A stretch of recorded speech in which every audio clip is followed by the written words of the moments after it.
And today, the Senate has resumed officially and will be carrying on with that particular debate. And maybe vote as the day goes by. After debating completely, and of course, getting opinions of all the members in the Senate.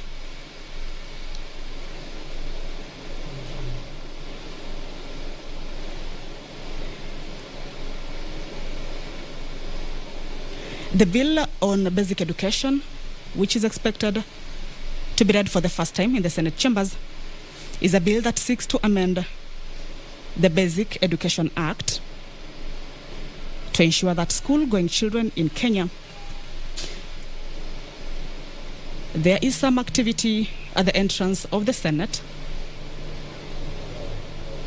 As you can see, the Speaker of the Senate, Honorable Kenneth Lusaka, has just entered the chambers. I will now hand you over to the live broadcasting of this program. This is in partnership with the Kenya Broadcasting Corporation and the Parliamentary Broadcasting Unit. Welcome. My name is Kamche Menza. Let us pray. Almighty God, we beseech you to behold with your abundant favor and blessings, as your servants whom you have been pleased to call to leadership positions in this republic. We seek guidance to treat and consider all matters that shall come under our deliberation in so just and faithful a manner as to advance the peace, prosperity, and welfare of our country and of those whose interests you have committed to our charge. Amen.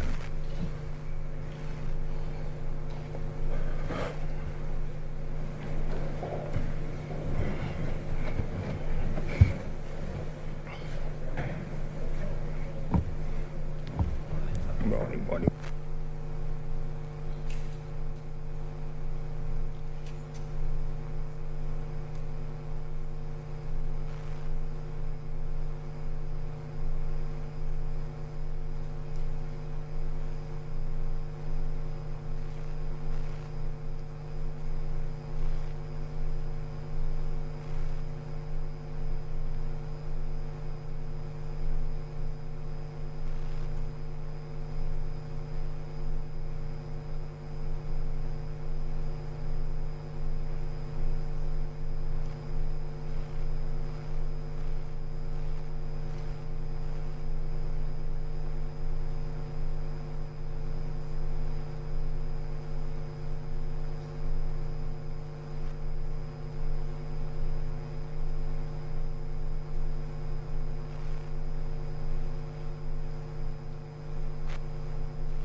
Order number 1, administration of oath. Order number 2, communication from the chair. Honorable Senators, it is my pleasure and privilege to welcome you from a very busy recess period. We commence part 3 of the 5th session of the Senate, which looking at the order paper will be equally busy. In accordance with the standing orders of the Senate, this part begins today and will run until 5th June 2021. On Wednesday, 5th May 2021, the Parliament of Kenya had the honor to host Her Excellency Honorable Samia Suluhu Hassan, President of the United Republic of Tanzania. In her speech, Her Excellency emphasized the fundamental principles of strengthening relations between Kenya and Tanzania based on cooperation, development, and unity of purpose. Pursuant to Standing Order number 26.3, read together with Standing Order number 24.6, the Senate Majority Leader will shortly lay on the table of the Senate Her Excellency's address to the two houses of Parliament and give a notice of motion for the Senate to debate the address and express its thanks. Today we resume debate on the Constitution of Kenya Amendment Bill 2020, which is currently at the second reading stage. Contributions in debate will continue to be guided by Standing Order number 1064, where each senator shall have a maximum of 20 minutes when speaking, and part 17 of the Standing Orders which respect to rules of debate shall apply. After conclusion of debate at the second reading stage and a division has been taken, I will issue a ruling from the chair before proceeding to the next stage, which is the committee of the whole stage, to guide the Senate on the question of amendments to the bill. We have outstanding business across the spectrum of legislative business, bills, motions, petitions, and statements before the Senate. There are 12 bills scheduled for first reading, 12 bills at the second reading stage, and 1 bill due for the committee of the whole stage. There are further 21 bills which are undergoing the resolution process pursuant to Article 110(3) of the Constitution. In this respect, I urge relevant standing committees to table reports on the bills to facilitate speedy processing, especially considering that quite a number of the bills have been republished in line with the judgment of the High Court in Constitutional Petition number 284 of 2019. There are 51 petitions which are yet to be reported on by respective standing committees that require immediate action, while statements referred to respective committees also require to be addressed pursuant to the standing orders. Honorable Senators, finally, I urge you to remain committed and focused and to undertake the tasks ahead of us with utmost integrity in service to our great country. I thank you and wish you all a fruitful session. Thank you.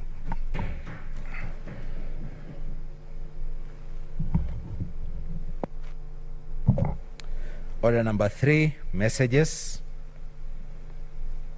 Order number 4, petitions. I will defer petitions to our next sitting. Next order. Order number 5, papers.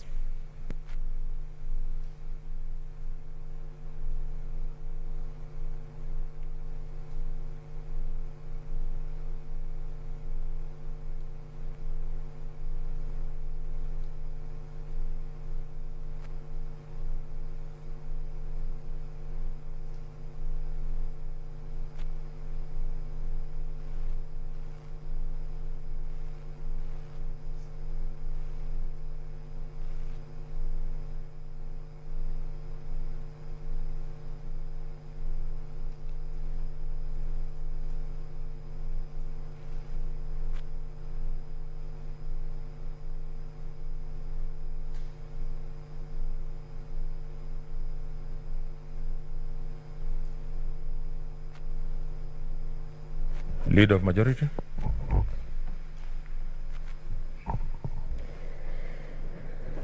Thank you, Mr. Speaker. Mr. Speaker, sir, I beg to lay the following papers on the table of the Senate. Today, Tuesday, 11th May 2021. Hotuba ya Mheshimiwa Samia Suluhu Hassan, Rais wa Jamhuri ya Muungano wa Tanzania, akihutubia kikao cha pamoja cha Bunge la Seneti na Bunge la Taifa la Jamhuri ya Kenya, Nairobi, tarehe 5 May 2021. Number 2, response of the Committee on Agriculture, Tourism and Natural Resources of the East Africa Legislative Assembly on the budgetary enhancement in the agriculture sector. Number 3, report of the Committee on Regional Affairs and Conflict Resolution of the East Africa Legislative Assembly on the progress made by the East African Community on the development of its common foreign and security policies. Number 4, budget of the East African Community for the financial year 2021. 5, the East African Community Supplementary Appropriation Number 2 Bill 2020. 6, the East African Community Appropriation Bill 2020. 7, report of the Cabinet Secretary for the National Treasury and Planning to Parliament on new loans contracted by the Government of Kenya from 1st September 2020 to 31st March 2021. And finally, report of the County Government's Budget Implementation Review Report for the financial year 2019-2020. I thank you.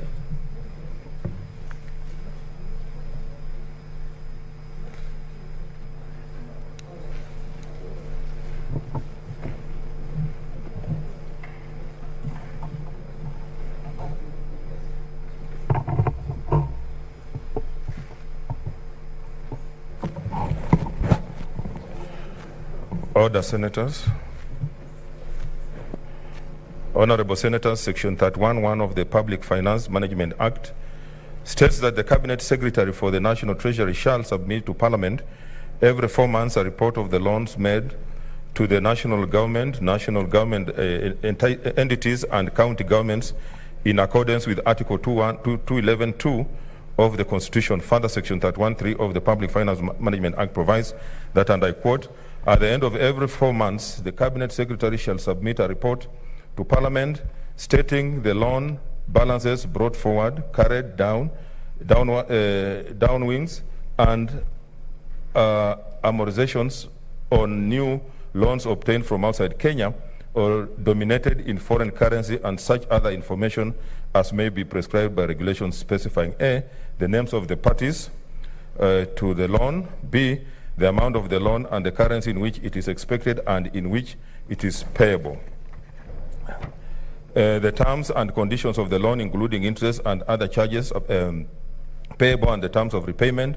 D, the amount of the loan advanced at the time the report is submitted, and E, the purpose for which the loan was used and perceived benefits of the loan, and such other information as the Cabinet Secretary may consider appropriate. Honorable Senators, the Senate Majority Leader has tabled the report of the Cabinet Secretary for the National Treasury and Planning to Parliament on new loans contracted by the Government of Kenya from 1st September 2020 to 31st March 2021. The report stands committed to the Standing Committee on Finance and Budget for consideration. I urge the committee to examine the report and advise the Senate appropriately. I thank you.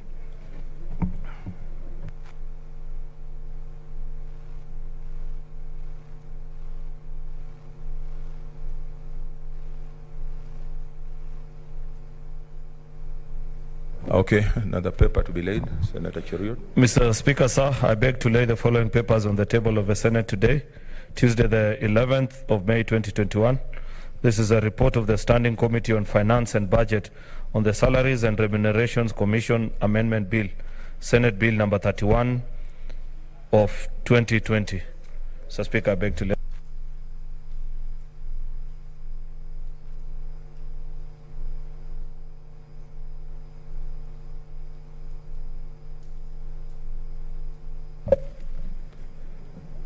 Order number 6, notices of motion.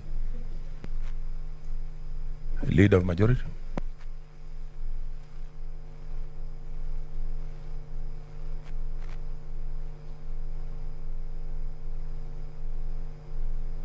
Yes, what's your point of order, Senator Cherargei? I thought, Mr. Speaker, there was a petition you were supposed to read. I had a specific interest on it. Or we have rescheduled? I deferred the petition. Okay, thank you. Okay.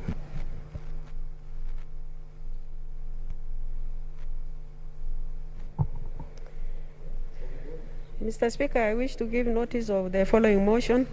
Debate on the address to Parliament by Her Excellency Samia Suluhu Hassan, President of the United Republic of Tanzania, that pursuant to Standing Order 24.6, the thanks of the Senate be recorded for the address to Parliament by Her Excellency Samia Suluhu Hassan, President of the United Republic of Tanzania, delivered on Wednesday, 5th May 2021.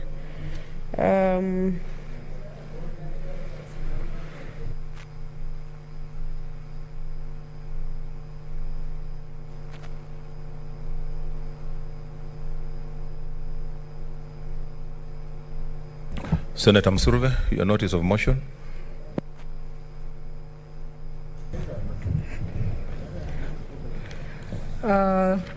Thank you, Honorable Speaker. I seek to give notice of a motion on provision of colostomy bags to colon cancer patients and survivors in county hospitals. That aware that the colon is part of the digestive system with a major role in the absorption of water, minerals, and elimination of waste. Further aware that colon cancer, which is on the rise, causes serious blockage of the colon that may necessitate removal of parts of the colon, the entire colon, or the rectum. Cognizant that persons who have gone through ileostomy, colostomy, and urostomy need to use colostomy bags to empty their waste for the rest of their lives post-surgery. Concerned that urine bags, adult diapers, artificial breasts, colostomy or ileostomy bags are not listed as goods exempt from tax or zero rated in the first and second schedules of the VAT Act 2013, and therefore attract 16% value added tax and customs duty. Acknowledging that Article 43(1) of the Constitution of Kenya states that everyone has a right to the highest attainable standards of health, and health is a devolved function, and therefore under the mandate of the county governments. Now, therefore, the Senate calls upon the Ministry of Health in partnership with the Council of Governors to 1. Create and maintain a register of all the colon cancer patients and survivors in county hospitals, including the biodata of the histology of the patients. 2. Provision of colostomy bags for those who are permanent users. 3. Include the purchase of palliative care products in the health budgets of all county governments. 4. Ensure all county hospitals stock these palliative care products to enable increased access and lower commercial prices. And finally, 5, engage the Treasury and Kenya Revenue Authority to waive taxes on long-term health consumables such as colostomy bags, prostheses, and others in the upcoming budgetary cycle to ease the burden on cancer patients and survivors. Thank you, Honorable Speaker. Good. Next order.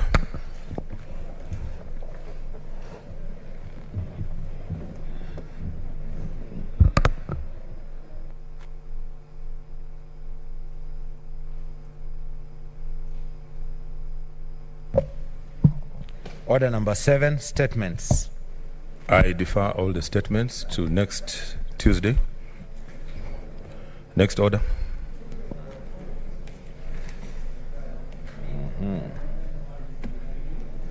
Happy bills.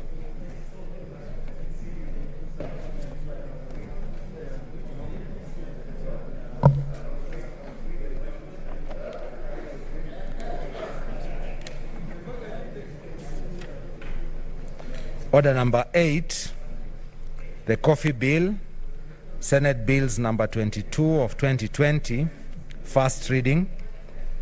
A bill for an act of parliament to provide for the regulation, development and promotion of the coffee industry and for connected purposes.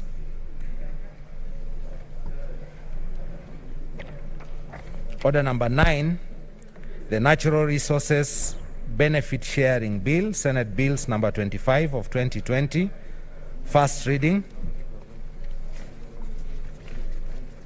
A bill for an act of parliament to establish a system of benefit sharing in natural resource exploitation between resource exploiters, the national government, county governments, and local communities, and for connected purposes.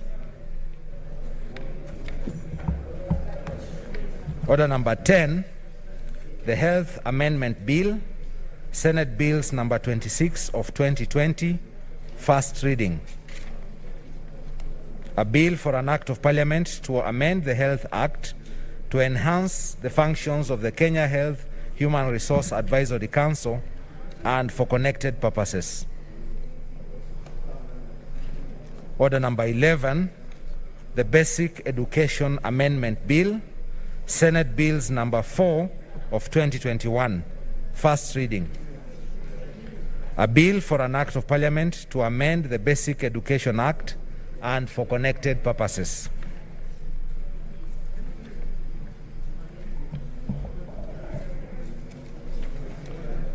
Order number 12, the Kenya Sign Language Bill, Senate Bills number 5 of 2021, first reading. A bill for an act of parliament to give effect to Article 7(3)(b) of the Constitution on the promotion and development of the use of Kenya Sign Language, to give effect to Article 54(1)(d), to provide for the inclusion of sign language in education curriculum, to provide for the use of sign language in legal proceedings, and for connected purposes.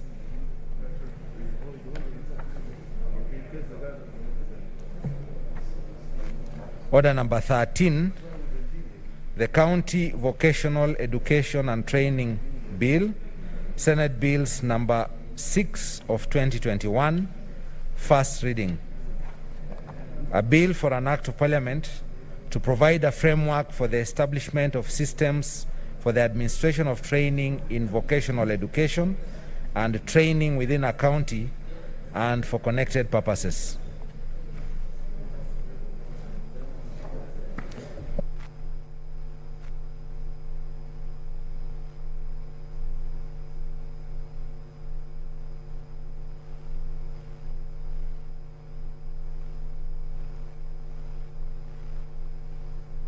Next order.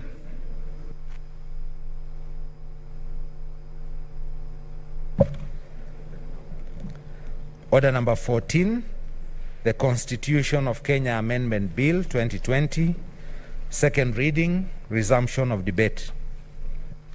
Senator Dulo.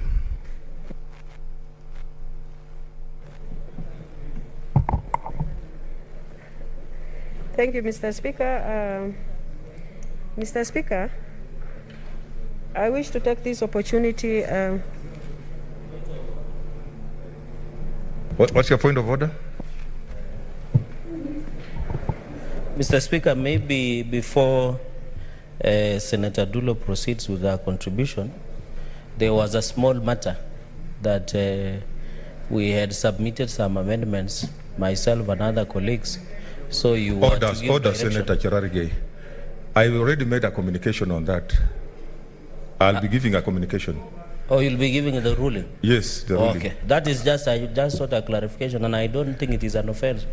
Why are other people becoming speaker and you are the only speaker? No, they are reacting because I mentioned it and I thought everybody had, including yourself, Senator Dulo. Thank you, Mr. Speaker. Mr. Speaker, I wish to contribute to this amendment bill. And from onset, personally, as a representative of Isiolo County, I am supporting the bill. And Mr. Speaker, my reason of supporting bill is that actually this is a historic moment in our country, Mr. Speaker. And for me, it is normally very important to be on the positive side of the history making than to be on the negative side. Mr. Speaker, I have participated a lot actually before various stakeholders as far as this bill is concerned when the report of BBI was released. As PPG of Parliament, we had several sessions with the Secretariat of BBI. We managed to present our issues as the counties that are affected by the outcome of this particular bill. Mr. Speaker, we have raised several concerns as far as the bill is concerned, and we managed to achieve some of it, Mr. Speaker. And I wish to state one of the issues that we raised as the counties that are going to be affected, especially on the revenue allocation, Mr. Speaker, the issue of increasing the number of years, especially for the equalization fund, from 10 years to 20 years, which we managed to achieve. Mr. Speaker, we also managed, because there was a proposal to scrap some of the constituencies within our counties. And we managed to save some of the counties, although I know, looking at the record of the census, some people say Isiolo County is one of the counties, Isiolo South is one of the counties, constituencies that were saved. But as far as 2019 census is concerned, Mr. Speaker, Isiolo County has a population of 98,000 people, which clearly means we have not been saved. But there are several counties, even from the ones that benefited from the constituencies, that have been saved as a result of our engagement. And I think that is something worth to note. Again, I sat in the joint committee of both houses. Mr. Speaker, we looked at this bill, and there were a lot of issues, especially on the errors that we found out concerning the bill. But we had engaged consultants, and I'm sure the previous speakers have mentioned about this. We looked at these errors, and most of them, they were not substantive errors that affect actually the bill itself. And we agreed as a committee that instead of introducing an amendment, because this is not our bill, it's a popular initiative bill, we should not carry out an amendment. And that is what we agreed as a committee. But instead, Mr. Speaker, we agreed that we should have a report that actually point out all the issues that were raised in that particular bill that affects various implementation and various stakeholders. And we managed to capture each and every concerns that affect various stakeholders. Mr. Speaker, it's really hard in a constitution or making or any bill to satisfy everybody. Equally, 2010 Constitution, it has its own challenges, Mr. Speaker, because we didn't actually capture all the issues, and that is why we are having this particular amendment, Mr. Speaker. And I think it's important that we manage to capture the most important concerns and the things that are really affecting certain stakeholders. We should be able to make recommendations and make sure that they have been implemented. If not now, maybe in future, Mr. Speaker, sir. Mr. Speaker, actually one of the errors in the bill is the change of cabinet secretary to cabinet minister, which was actually appearing in the whole constitution. And it was hard to amend that particular word, because if it means we amend the bill, the bigger part of the constitution still will have cabinet secretary. So we thought it's not good for us to amend, but we should be able to make recommendation. Mr. Speaker, one of the good things that I really feel that we achieved as a House is the revenue increase to 35%. I know this is a matter that this Senate had been fighting for a very long time, although severally from the last Senate to current Senate, we had been shortchanged by the governors, Mr. Speaker. Mr. Speaker, this is important, though I know there is a challenge of implementation because of the current situation we have in the world and also in the country. Increasing revenue from 15 to 35 is an improvement. It's also something that Senate was fighting for a very long time. It's an achievement for us. I know some of our counties might not majorly benefit from that, but I remember when we had a revenue allocation formula in this House, we really fought so hard. And I thank the members who supported us, especially Nairobi, Kakamega, and the rest. When some of us were losing, those counties supported us. And I'm really proud that a county like Isiolo, we managed to receive an increase of 560 million, which is an achievement. I know that the increase of the revenue to 35% for us might not be that high, but currently we are not losing any revenue, Mr. Speaker. Mr. Speaker, Article 203, which I have an issue with, and which we presented as PPG and the rest of the counties that are affected, especially the 7 counties. Mr. Speaker, this is a formula that was introduced in support of the ideologies that were raised here, 1 man, 1 shilling, which I think implementation of the same might be impractical. But I think this formula, if it is actually implemented, it's going to affect certain counties. But the committee, the joint committee made a recommendation, and I think even when we made, when we passed the revenue allocation formula, there was a principle this House developed that no county should lose revenue allocation. And I think that is principle I believe this House should hold once this bill is changed. And the committee also made a recommendation, if any county will be affected, Mr. Speaker, the government should cushion those counties that will be affected as a result of that particular provision. And Mr. Speaker, if that happens and some counties end up losing revenue allocation, Mr. Speaker, devolution will be affected in most of our counties. Mr. Speaker, in the last formula, I remember the issue of the land mass was not looked at properly. Because if you will only focus on population and leave out land, because some of us, we have vast land where you travel over 300 kilometers to get service delivery. It affects also budgetary allocation, and that should have been considered. But unfortunately, in the last revenue allocation, that has not been considered, and it's something that we need to look at it in future.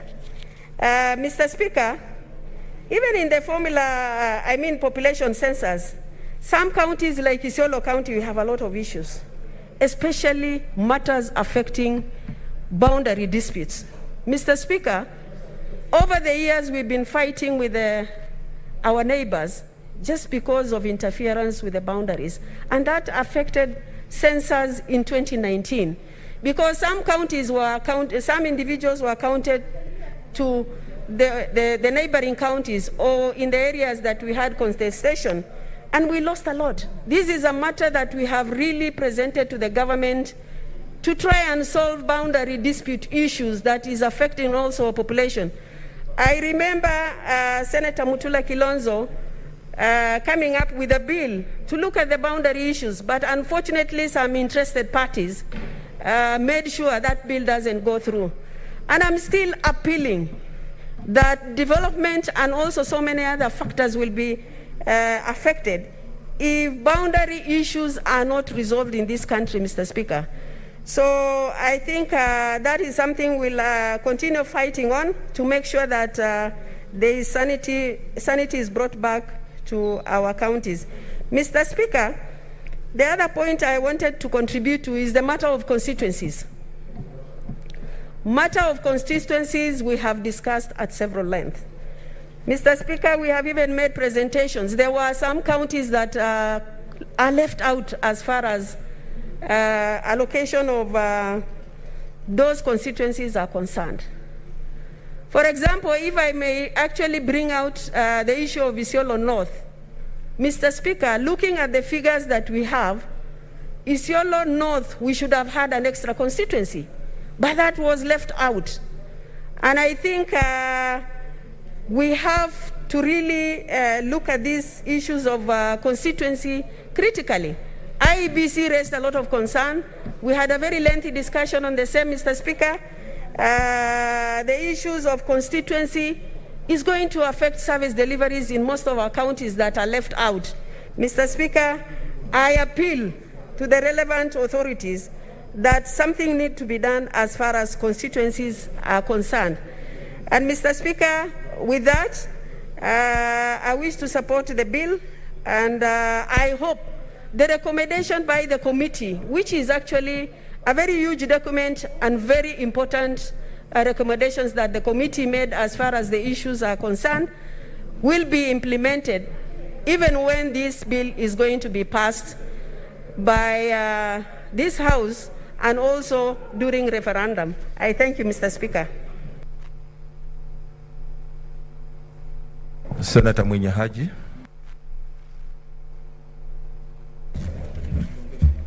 Asante Mheshimiwa Spika kwa kunipa fursa hii kuchangia mswada wa marekebisho ya katiba ambao umeletwa katika bunge la Senate. Kwanza, Mheshimiwa Spika, ningependa kuwapongeza waasisi wa mswada huu kwa kutupa fursa ya kuweza kurekebisha katiba yetu wakati ambapo tuna amani wala hatuna msukosuko wowote katika jamhuri yetu ya Kenya. Mheshimiwa Spika, katiba yetu katika kifungu cha kwanza inasema kwamba uwezo umepewa wananchi ambao watakana utekelezwe kulingana na katiba. Nguvu zote zimerejeshwa kwa wananchi, Mheshimiwa Spika, ambao nguvu zile atakana zitekelezwe kulingana na katiba inavyoamrisha. Kifungu cha pili, Mheshimiwa Spika, inasema kwamba hakuna mtu ama taasisi yoyote ya kiserikali ambayo inaweza kutekeleza majukumu yoyote isipokuwa iwe imeruhusiwa na katiba hii. Kwa hiyo Mheshimiwa Spika, katiba ndio mwanzo wa kila kitu katika sheria zetu. Ndio tukiangalia kifungu cha 94 kwamba uwezo wa kutunga sheria umekabidhiwa bunge katika kutekeleza ama kutunga sheria zozote ambazo ziko katika nchi yetu ya Kenya. Mheshimiwa Spika, hakuna taasisi yoyote nje ya bunge ambayo ina uwezo wa kutunga sheria kitaifa isipokuwa bunge letu la kitaifa. Kwa hiyo Mheshimiwa Spika, katika kutazama marekebisho haya ni jukumu la bunge kuangalia kwa undani kabisa, kwa sababu hatuwezi kupuuza ama kukataa kutekeleza jukumu letu. Mheshimiwa Spika, vifungu ambavyo vinaangazia marekebisho ya katiba vinaanza kifungu cha 255 mpaka 257. Mheshimiwa Spika, kifungu cha 257 kinazungumzia kubatilisha ama kurekebisha katiba kupitia kwa ile ambayo inaitwa popular initiative ama kupitia kwa wananchi wenyewe binafsi. Mheshimiwa Spika, katika kifungu cha 257 inasema kwamba ikiwa moja kati ya nyumba mbili za bunge zitakataa kupitisha katiba hii na vile marekebisho haya, na vile vile marekebisho yanaingiliana na kifungu ambacho kimetajwa 255(1), basi marekebisho haya yatakuwa lazima yapelekwe katika kura ya wananchi, yani kura ya ndio, kwa Kiingereza wanaita referendum. Kwa hiyo Mheshimiwa Spika, iwapo tutapitisha ama tutakataa, ni lazima marekebisho haya yaende kwa wananchi kupitia kwa kura ya maoni, kwa sababu ni mambo ambayo tunataka kurekebisha, ni mambo ambayo yanaingia katika msingi wa bunge. Kwa hiyo Mheshimiwa Spika, sisi kama bunge tuna jukumu muhimu katika swala hili, na ningependa kusema pia kwamba katika kurekebisha hii, kufanya haya marekebisho, ni lazima kama bunge ambalo ndio taasisi inayotunga sheria katika jamhuri yetu ya Kenya ichunguze yale marekebisho kuhakikisha kwamba yanaambatana na sheria, na iwapo hayaambatani na katiba tuweze kuyarekebisha ili tuweze kuwa na katiba ambayo inaambatana na ile katiba ambayo iko sasa. Hatuwezi kusema kwamba bunge liwe kama mshangiliaji katika marekebisho haya. Mheshimiwa Spika, nikenda sasa katika yale marekebisho yanayotakikana, ni kwamba lengo na madhumuni ni malengo mazuri. Kwa mfano, lengo la What's your point of order, Senator Cherargei? Mheshimiwa Spika, Ni kweli kuwa ndugu yangu Senator wa Mombasa, Senator Faki, anasema ya kwamba bunge iko na uzito ya kufanya marekebisho. Kwa mdomo mwingine anasema ya kwamba bunge hata isipopitisha ama iangushe lazima iende katika kura ya maoni. Anatuchanganyisha hapo. Ningependa aweze kuwa kinagaubaga anaposema swala la kusema bunge liko na uzito na inaweza rekebisha, na anasema kwa upande mwingine bunge hata isipopitishwa lazima itaenda katika kura ya maoni. Ningependa aseme kwa kinagaubaga kwa sababu ananichanganyisha. Yes, Mheshimiwa Senator. Mheshimiwa Speaker. Yes, Senator Sakaja. Kuna hoja ya nidhamu hapa. Bwana Speaker, bunge la Senate liko na kanuni na kuchanganyishwa sio hoja. Kanuni zetu zinasema wazi ya kwamba kama yule ambaye anazungumza amekiuka sheria au kanuni za Senate, yule ambaye anajaribu kumkosoa lazima aseme ni kipenge kipi ambacho amekiuka. Isiwe tu kwa sababu ukubaliani unaleta hoja la mjadala. Bwana Speaker, unakumbuka wiki iliyopita vile nilikuwa natoa hoja zangu, karibu dakika 20 zilichukuliwa na watu ambao hawakubaliani. Si ati kulikuwa na jambo ambapo nilikuwa nimekiuka kanuni, lakini kwa sababu walikuwa hawakubaliani na mjadala, na hilo ni hoja la mjadala. So Bwana Speaker, tafadhali ningeomba ya kwamba ili Mheshimiwa Faki ama yule mwingine ambaye atakuwa anachangia endelee kwa mswada huu, instead of badala ya kusimama kutoa hoja ya mjadala kwa sababu kubaliana naye, wacha amalize alafu utapata nafasi ulete mjadala wako. Lakini hii kila saa kusimama kusema hoja lakini kwa sababu ukubaliana na hiyo point au hiyo swala au hoja ambalo mwenzako ametoa, Bwana Speaker, inaenda kinyume na sheria zetu kama Senate. Bwana Speaker. Okay, Senator Faki. Endelea.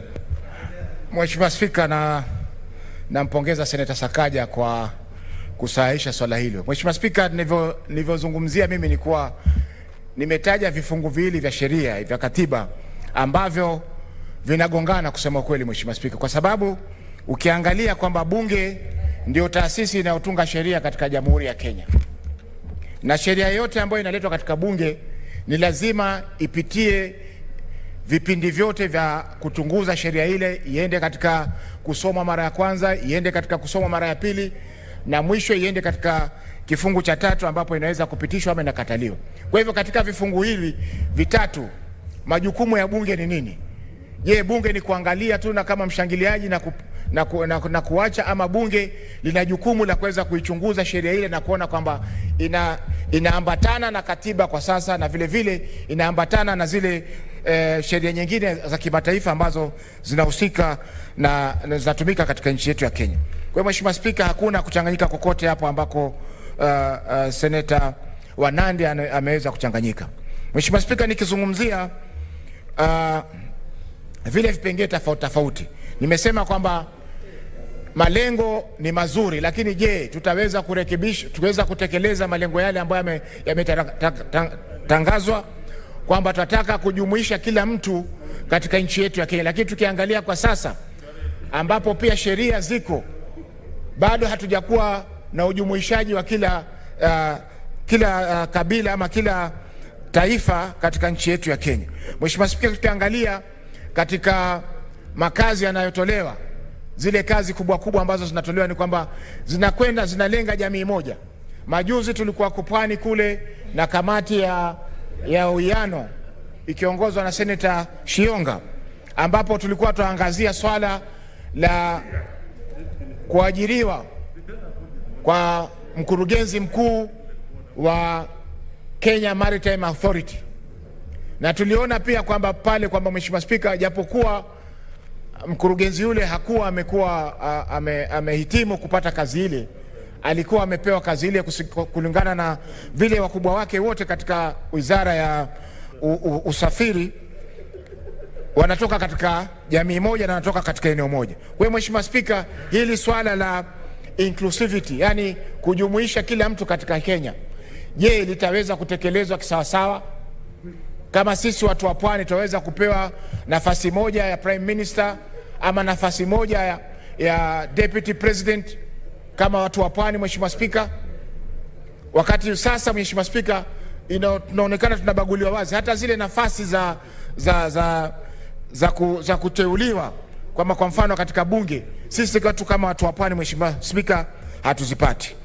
Jambo la pili, Mheshimiwa Spika, ni kuwa hii swala la inclusivity isiwe ni kwamba tunapakwa mafuta kwa mgongo wa chupa, tupitishe alafu baadaye tunaachwa mataani kama tumeweza kuachwa muda uliopita.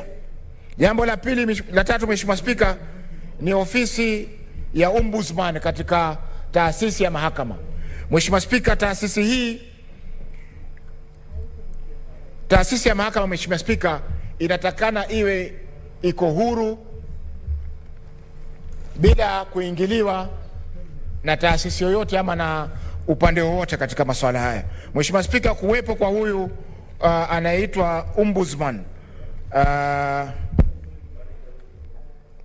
kwa hakika utaleta mtafaruku katika taasisi ya mahakama, kwa sababu jaji akata anaandika hukumu yake atakuwa anaangalia kwenye bega lake, je, naangaliwa na nani katika swala hili, na hii itasababisha kuwa mahakama itakosa uhuru, na mahakama inapokosa uhuru, Mheshimiwa Spika, haki za binadamu zitaweza kudhulumiwa katika nchi yetu na tutakuwa hatuna amani, kwa sababu kila mtu atakuwa na shida ya haki hizi. Mheshimiwa Spika, hapo awali nafikiri ilikuwa mwaka 1982 kulikuwa kuna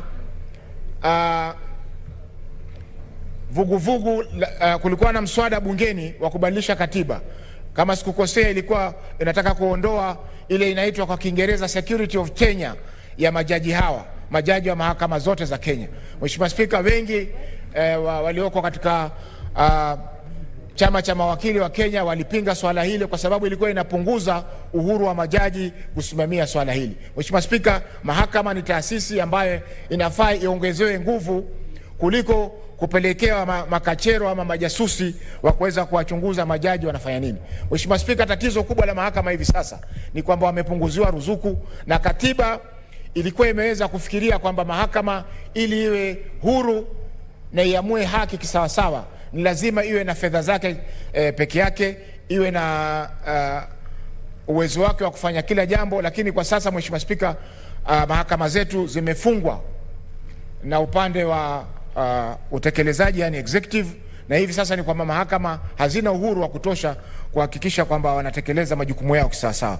Mheshimiwa Spika, kwa sababu hiyo swala kama hili la kuleta kachero ama huyu ombudsman kusimamia kufanya uchunguzi katika mahakama, swala hili Mheshimiwa Spika litaleta mtafaruku na vile vile litasababisha kwamba uhuru wa mahakama kuweza kupungua. Mheshimiwa Spika, ningeweza pia kupongeza kwamba kuna mambo mazuri ambayo yamekuja katika marekebisho haya. Kwa mfano, marekebisho ya kuweka youth fund. Hilo ni swala zuri sana la kuhakikisha kwamba vijana wetu wanapata makazi, vijana wetu wanapata njia za kuweza kujikimu kimaisha bila ya kuweza kutegemea watu. Mheshimiwa Spika, swala ambalo pia litaweza kuleta utata ni swala la kuchagua uchaguzi wa seneta wa mwanamke na seneta mwanamume katika bunge hili. Mheshimiwa Spika, sisemi kuwa kina dada zetu maseneta ama wabunge wanawake hawana jukumu la kutekeleza, lakini Mheshimiwa Spika, wale wabunge wanawake ambao wanahudumu katika bunge la kitaifa hivi sasa wanafanya kazi kubwa kule kuliko hapa kuja kuweza kupitisha tu masuala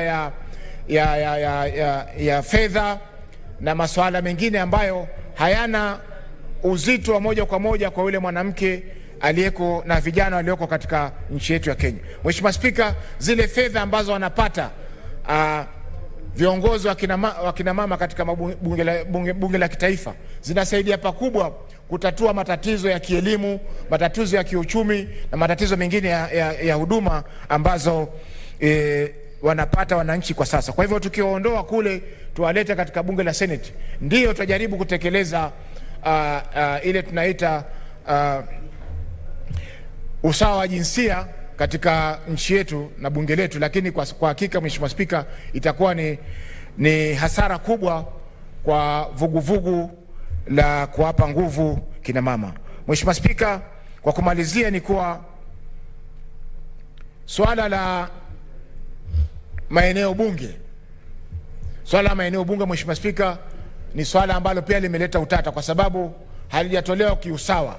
Tunaona maeneo mengi ambayo yanahitajia yameweza kunyimwa, na japokuwa Mombasa inaongezewa viti vitatu vya bunge, Mheshimiwa Spika, hiyo haijatosha kabisa kwa sababu Mombasa imeweza kukua maradufu kwa muda hii ya miaka 10 na tunahitajia viti zaidi ya vitatu ambavyo tumeweza kupata hivi sasa. Mheshimiwa Spika, na pia tutakuwa tunakeuka katiba kuweza kuachia swala hili la kuingilia swala hili la kuamua mipaka ya maeneo bunge wakati kuna taasisi ya IBC ambao jukumu lake moja ni hilo la kusimamia masuala ya ugawavi wa maeneo bunge na vile vile pia kuzingatia masuala kama vile wingi wa watu, mambo ya kiuchumi na vile vile pia maeneo, kwa sababu kuna maeneo mengi ni makubwa ambayo ni vigumu kuwakilishwa kikamilifu na mbunge mmoja. Kwa hiyo Mheshimiwa Spika, nitaunga marekebisho haya, lakini kwa masuala kwamba hili swala la kuwa mswada wa kurekebisha katiba ukishatoka kwa wananchi usiweze kujadiliwa katika bunge. Mheshimiwa Spika, hili ni swala ambalo lazima tuliingilie kwa ndani, hata kama haitawezekana katika mswada huu kulibatilisha, lakini jambo ambalo lazima kama bunge, kwa sababu bunge ndio wanaotunga sheria. Hatuwezi kuwa sisi tumefungwa mikono wakati tunarekebisha sheria muhimu kama hii, katiba ya bunge. Asante Mheshimiwa Spika kwa kunipa fursa hii. Senator Ephraim Maina.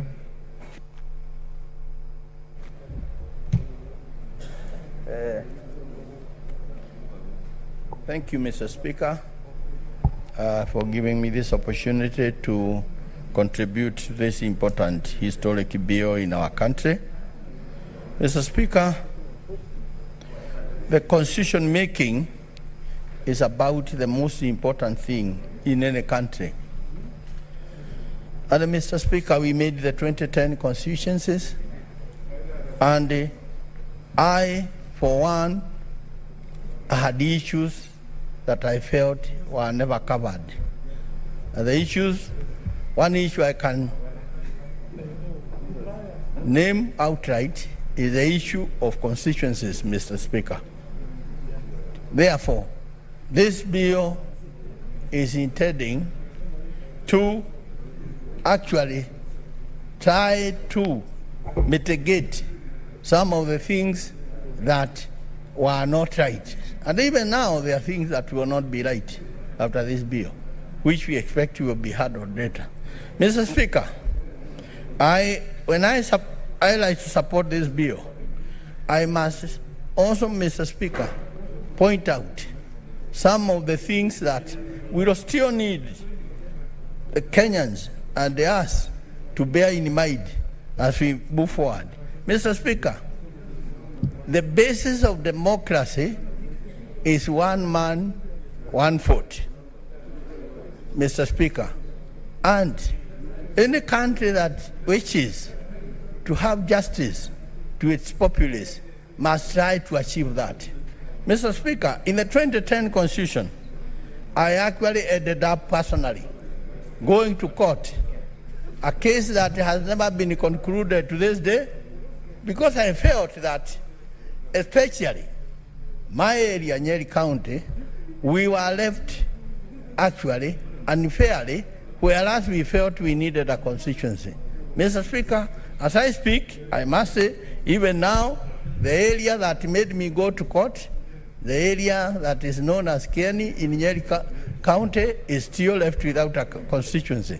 But nevertheless, Mr. Speaker, it has been explained, and it's my sincere hope, as we move forward, the institutions like the IBC will also continue looking at this matter of constituencies whenever there may be an issue, like that issue in Nyeri of Kieni constituency and the other Madeira constituency. Mr. Speaker, I ended up in court. The case was the first time judged that we were right, that constituencies had not been done lightly, that is in the 2010 constituencies, and to this day it remains on record. Mr. Speaker, then we come to the issue of devolution. Mr. Speaker, devolution is a good idea. And I must tell Kenyans, devolution is not a new idea in this country. It was there in the earlier days. Mr. Speaker, I remember when I was in primary school.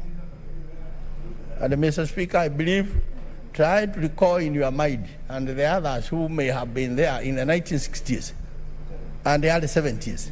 In the primary school, there was a lorry that used to come, and it was written District Education Board, distributing textbooks, exercise books, and all other writing materials. That was devolution that had been put then.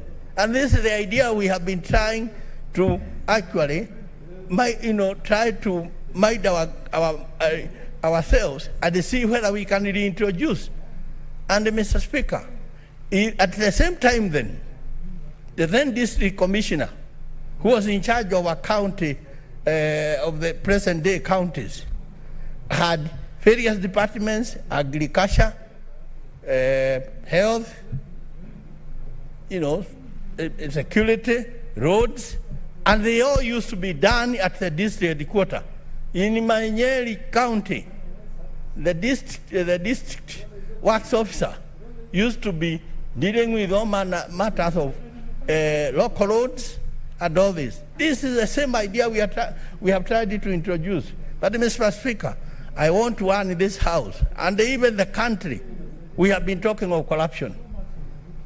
I want to say today, I personally, and from all the records, from all the reporting that has been done, 80% of the resources that goes to the counties does not end up being used efficiently and for the purpose it is intended.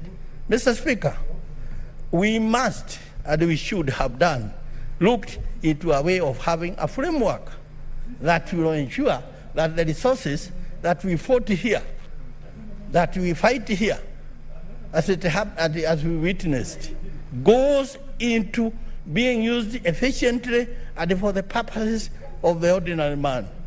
But Mr. Speaker, we have been witnessing in this country, if you go anywhere, the issue is construction. And I'll tell you, construction of houses, construction of mortuaries, construction of feeder roads, some going into nowhere, construction of all manner of things, from fences, construction of even putting flower beds all over to beautify various offices in the counties. Mr. Speaker, all this is happening when you go in the next dispensary and there is no medicine. Mr. Speaker, all this is happening when the children do not have basic things, some of them are not in school because of school fees, Mr. Speaker. Therefore, we need a framework. And let me say here, personally I have felt very uneasy voting big money, which we have no control, and somehow this House has felt quite comfortable just leaving things as they are, even during constitutional making when we had various disciples to go and talk on our behalf, to make Senate a House that is empowered to do its work. Mr. Speaker, it is not the amount of money that will remove poverty in our country. It is the management, it is the commitment, it is the conscious commitment to the welfare of man that will actually get off the poverty in this country and the suffering of the common people, Mr. Speaker. Therefore, I want to say, even after passing this bill, there is need to look if Senate truly is here for devolution, you are not here just to vote money, to go, to be wasted, to be stolen, and all those kind of things, Mr. Speaker, for going to trips abroad. This House should have a system linked to the Attorney General where we can be making sure that any cent voted here goes into the right use, Mr. Speaker. Mr. Speaker, we as a country, we must also try to create unity in this country. I listened the other day where I also interjected. People rising here, Mr. Speaker, and saying, we have been discriminated, or we have been suffering because, I don't know, so much money went to Mount Kenya region and all this. Mr. Speaker, I want to stand here and say, we must, when we stand here, speak the truth. We must stand here and be wary of what we state. Mr. Speaker, let me say this for the record. Central Kenya has suffered. Mount Kenya has suffered from colonial days. There is no kind of favoritism that is talked about. They have suffered during the struggle for the independence of this country. Mr. Speaker, the people today in the Mount Kenya region are some of them today living in very serious economic difficulties because their coffee, their tea, their milk, and all other products today are bringing pottery nothing. Coffee today has been reduced to 15% of what it used to be. Therefore, Mr. Speaker, I want to appeal to this House that when we speak for our people, but Mr. Speaker, we should not be entertaining this kind of thoughts and this kind of words that actually tend to bring the same kind of feelings we found which boiled over in the year 2007 and actually brought to what we witnessed, Mr. Speaker.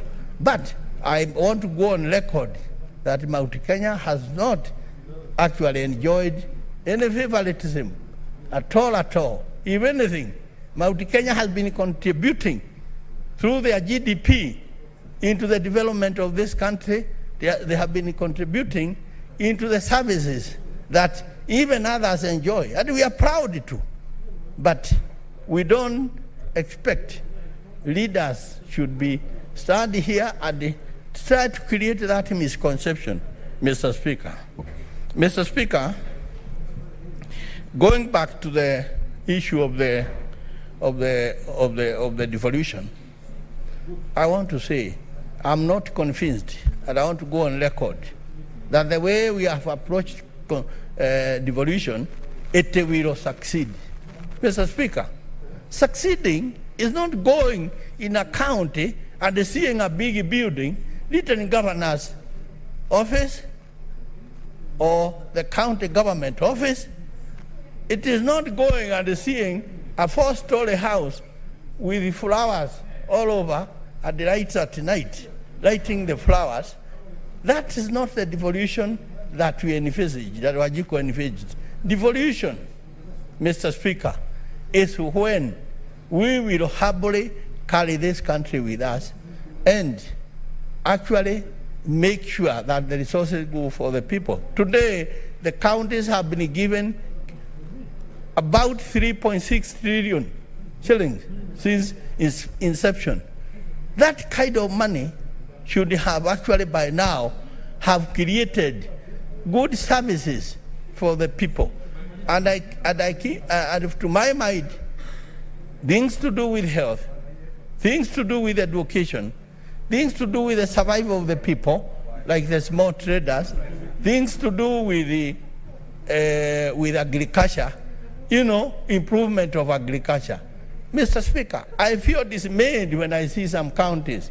People are dying of hunger, and yet they are getting quite substantial amount of money. Why can't somebody spend 300, 500 million to feed the people in that emergency? Mr. Speaker, it beats any reasoning.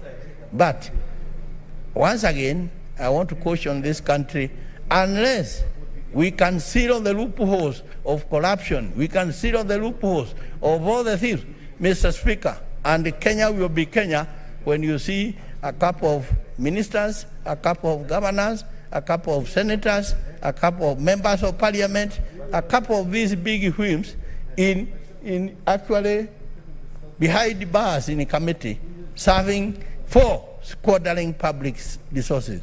That is when Kenya will start taking the route to democracy. Mr. Speaker, I must go to the Bureau and say it is a step in the right direction. It will not be the end of the journey.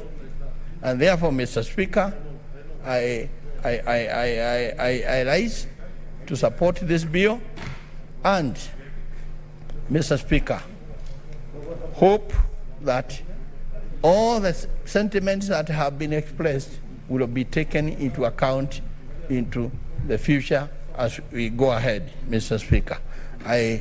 Mr. Speaker, I support the bill.